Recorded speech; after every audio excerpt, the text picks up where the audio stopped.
बिस्मिल्लाहिर्रहमानिर्रहीम। आप देख रहे हैं मीडिया पॉइंट 071।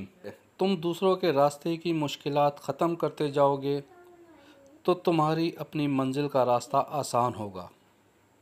ईद उल फितर का असल मफ़हूम अपने साथ दूसरों को भी इन खुशियों में शामिल करना है। ये सदका जारिया है और जन्नत में दाखिल होने का रास्ता भी है।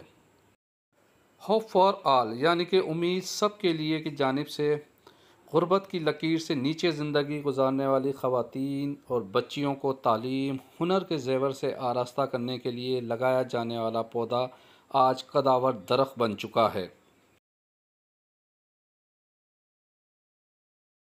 ईद उल फितर का मौका है तो हमारे पास यहाँ पर बहुत सी गरीब बच्चियाँ हैं, जिसमें से कुछ यतीम बच्चियाँ भी हैं।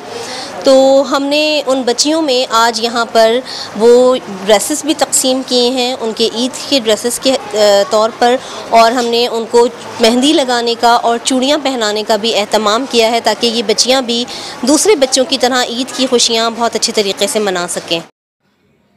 उम्मीद सब के लिए की जानिब से सेंटर में ज़ेर तालीम बच्चियाँ और मुस्तहिक ख़वातीन को ईद की खुशियों में शामिल करने के लिए खुसूसी तकरीब का इनेकाद किया। मोहतरमा राबिया मिर्ज़ा की जानिब से बच्चियों में चूड़ियाँ, मेहंदी और तोहफ़े तकसीम किए गए। ईद तोहफ़े मिलने पर ज़ेर तालीम बच्चियाँ इंतहाई निहाल नज़र आती हैं।